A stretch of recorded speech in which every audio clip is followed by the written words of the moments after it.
I believe you yourself were born in Pripyat? Yes, you're right. I was born there in 1982. So you weren't alive for the accident, but presumably then this gives a very special meaning to your participation in this museum. Of course, it's very interesting for me to work here, and of course it's really very important for me to work here to explain people what was in 1986 in the Chernobyl. You were too young to remember being evacuated, but presumably your whole family then was taken outside the 30-kilometer zone. Where were they relocated to? We were relocated to our relatives in Kiev, and then 6 months of rehabilitation in the Crimea. My father was working at the power plant since the first days. Yeah, he was liquidator too among the 600,000 people who took part by the different cleanup works. Has your family suffered any health problems as a result of that accident, or have you been fortunate to avoid some of those consequences? Actually, it's really hard for me to speak about the health problems, but what can I say? My parents are invalids of Chernobyl second category, the both of them. Well, I'm very sorry to hear that. They certainly did humanity as well as Ukrainians a service by undertaking that brave work. So I thank you very much for sharing your personal experiences. You're welcome. I'll show you first of all the construction of the first reactor which blew up at night. It is called the Chernobyl reactor of big capacity. Main constructor of it, academician Dolezhal, said that such reactors are so safe that they could be built on a Red Square in Moscow. But Chernobyl catastrophe didn't prove it actually. Here, yellow is water. It goes to the active zone of the reactor. Active zone consists of graphite blocks. Here in the special channels, nuclear fuel is situated, uranium. Water goes through the active zone, became hot. Then boiling water under pressure goes to the separator. In the separator, water separates from steam. Water goes again to the active zone, and steam, red one, goes to the turbo generators. They are moving and the electricity, green, will be produced. Such type of reactors had only one biological protection. It was big lead plate above the active zone of the reactor. During explosions, this plate went up into the air, and now it has vertical position. So powerful were these explosions. The closest town to the power plant was called town Pripyat, only 3 kilometers from the power plant. It was the youngest town in the Soviet Union, not only because of its buildings, 16 years old, but because of its population. Average age, 26 years old. 1,000 babies were born there every year. And right now I will show you a movie about this town. All the Geiger counters in the town showed maximum of radiation. And the scientists meant that because of explosions they are not working, but in the reality to stay there, especially for children, it was really very dangerous. White flashes on the screen. These are hot radioactive particles going through the film. And people had opportunity first time in their life to see radiation. You can see small children are playing in the street, and these are military people in the protecting costumes with masks. Only on the 27th of April at 1 p.m. it was the announcement about the evacuation. At 2 p.m. this evacuation started, and in 3-4 hours all the town became empty. So this evacuation was very good organized, and here you can hear the announcement about it.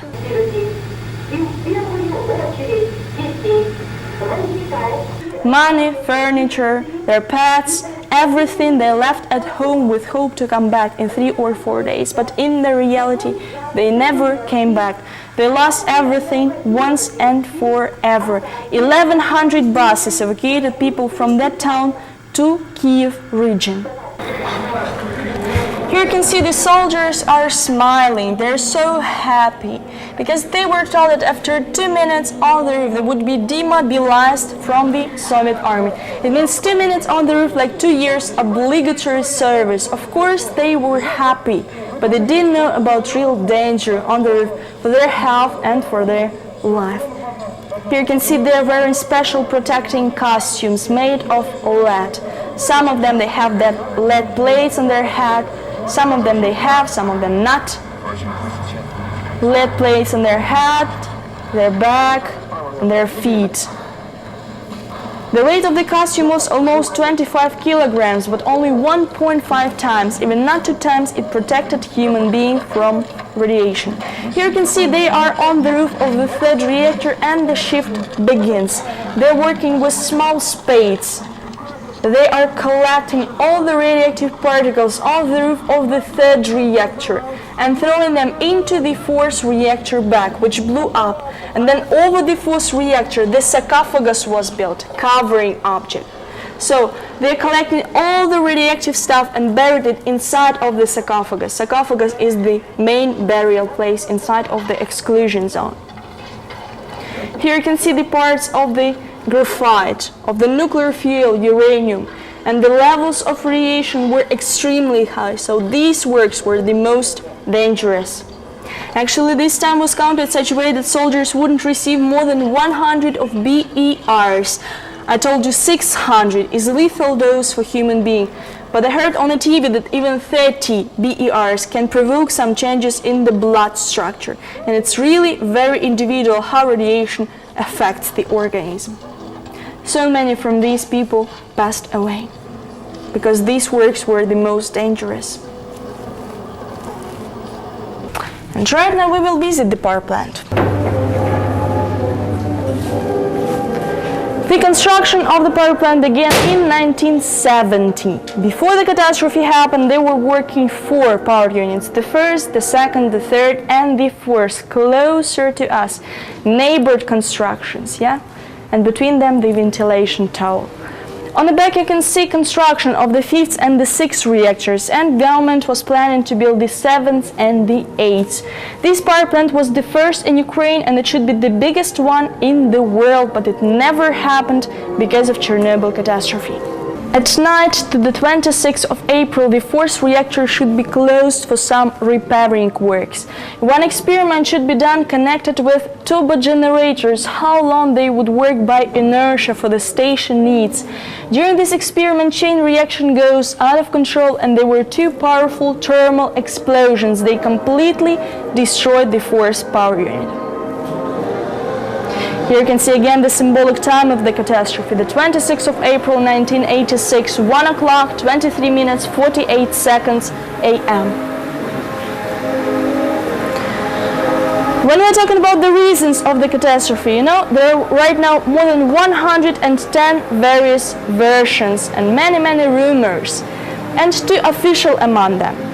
First of all, mistakes in the construction of the 4th reactor, and second of all, mistakes of the personnel of the station, because during experiment they turned off all the automatic protection of the reactor.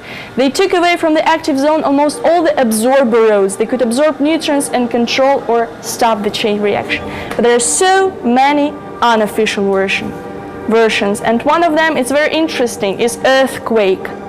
What is interesting, the 4th reactor is built exactly on fault line. It was not so clever, I think, to build such important objects on the unstable ground. Here you can see how the destroyed reactor looked like in the morning on the 26th of April, completely destroyed. During 6 months, since June till November 1986, the sarcophagus was built, covering object. It should be safe actually 30-40 years. Now 20 years passed, it is not safe anymore. Because of the chain reaction, it goes and it's impossible to stop it. Because of self-destroying of the materials, corrosion of metals, some cracks, and so on. That is why our authorities promised that during this year, Ukraine will start building new covering object. It would be arch confinement. Arch would cover sarcophagus, unstable constructions would be cut into pieces and would be buried down together with nuclear fuel. There are almost 180 tons of uranium still inside of the sarcophagus.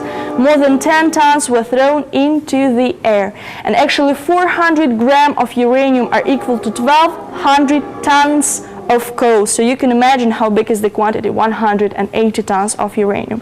And here you can see the sarcophagus. Huge object. Walls are from 3 up to 18 meters. Metal constructions were pumped with concrete.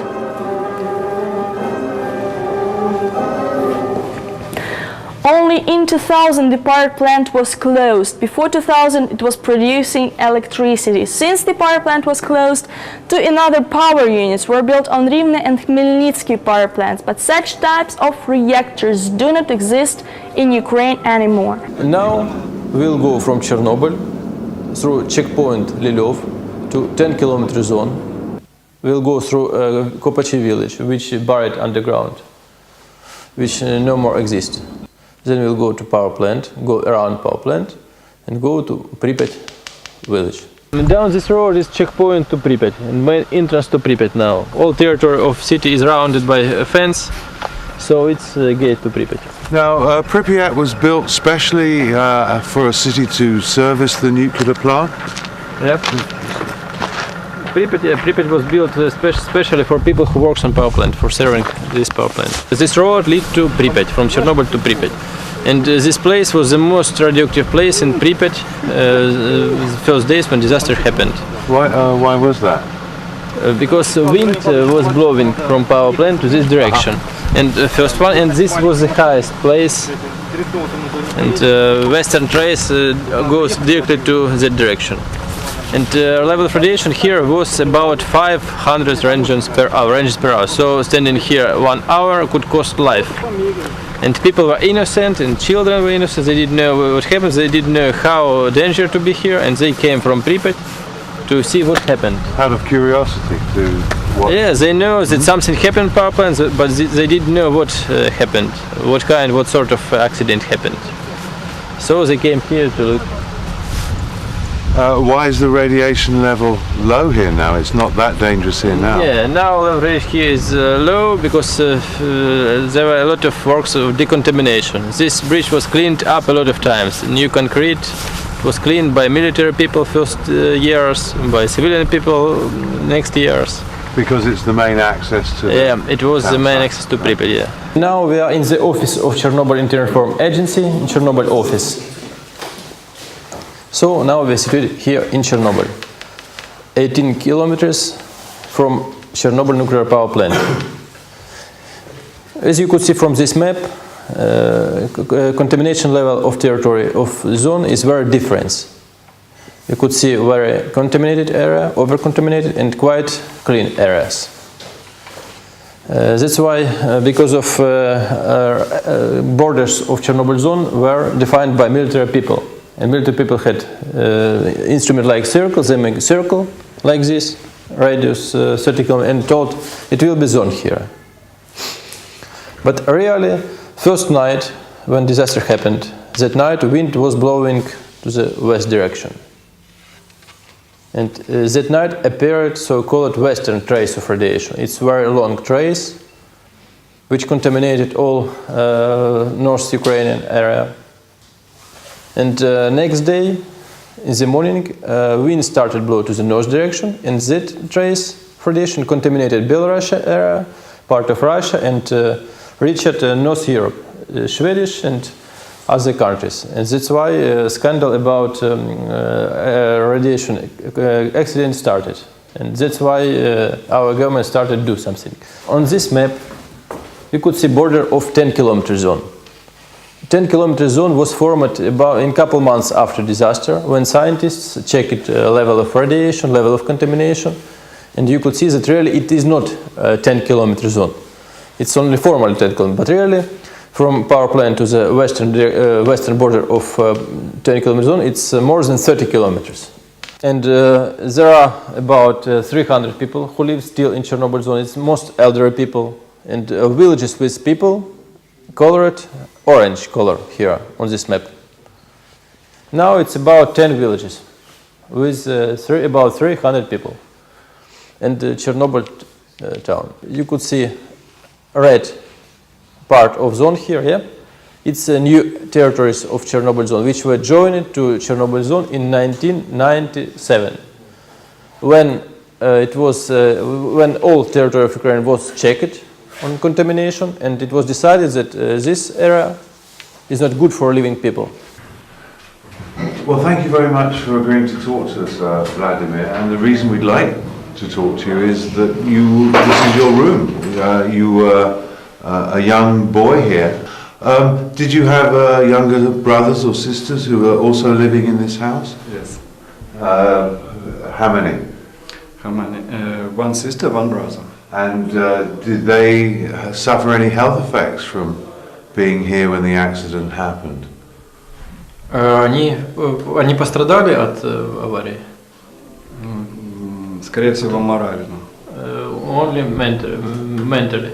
What would you like to see happen with the visitors that come here? What would you like them to learn from this place? Hospital. He was impressed by the hospital, where all people who were involved in extinguishing fire power plant first days were under care, and then were brought to Moscow, and all of them died. So this is a very sad and place to visit. Жутко. It's Horrible. Thank you very much for agreeing to talk to us. Could you just tell your name and position here at the Chernobyl plant? Меня зовут Новиков Александр, я заместитель технического директора по безопасности. Main problem of Chernobyl Nuclear Power Plant. On the site we have a lot of fuel assemblies, and now we must move this spent fuel to the storage for long-term storage. So there is an active program of continuing to clean the... And now we provide activity which connected with unloading from the core, spent fuel from the core. Now we unload the core unit number 1, and the second one will be unloading from the core unit number 3. Another problem is treatment with the radioactive waste. Now we build the 2 facilities for solid and for liquid radioactive waste. It's the main problem of our site. For the future, do you hope to see this as an active industrial site of some kind?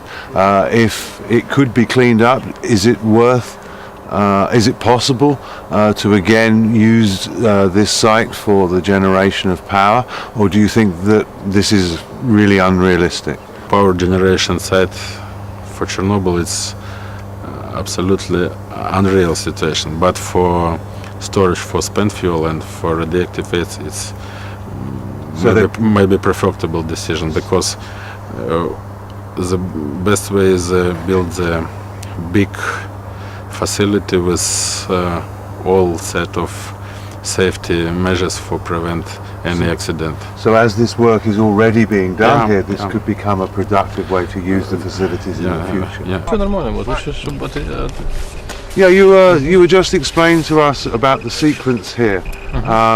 We're looking at the chimney, and the explosion was mainly on this side of the chimney. Yeah. Perhaps you could tell us just a little bit more of the structure, about the structure of the sarcophagus today. Are we looking at? We're looking presumably at the encasement project. Yeah. Yes. Now there is project of building new sarcophagus is running, but before building new sarcophagus we need stabilize this one, and those metal construction stabilize this one sarcophagus, and after stabilizing this sarcophagus we start build new one. And this sarcophagus was built in very high radiation fields, so and radiation is very high under sarcophagus, so it's very hard to check all construction of this one. Can you tell me what the principal difference might be between the sarcophagus that will be built in the future and the design of the one that's there now? Is there a big difference between? Yeah, it will be big difference. Could you just briefly explain? Absolutely different. New one will be in form of arch. Arch will be moving by rails. It will be built here, and by rails moved under this one sarcophagus. It will be metal and concrete.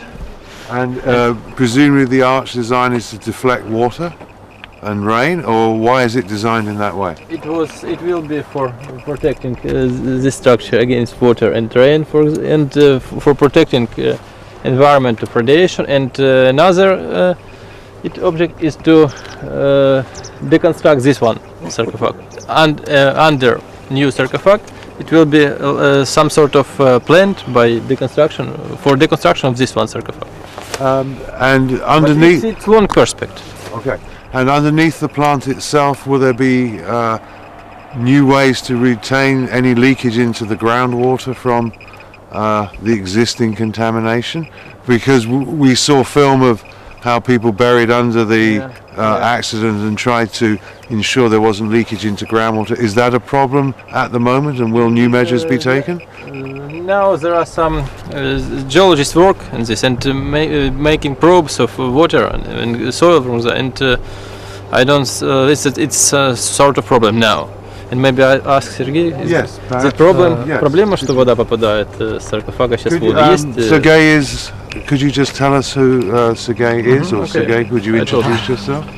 Ну, дело в том, что одной из задач, собственно говоря, сейчас персонала, который работает здесь, That it's unknown yet is whether it's problem getting this water from sarcophagus underground. And a lot of works now doing. There are a lot of holes in ground for probing.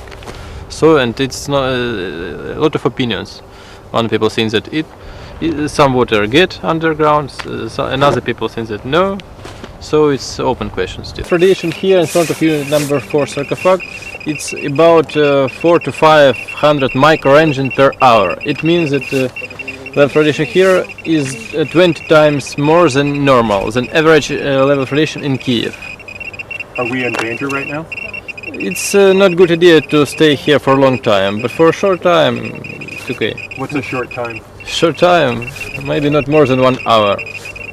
Okay, so Right. we've probably done interviewing here right now. Thank you very much. Wait, I want to get a...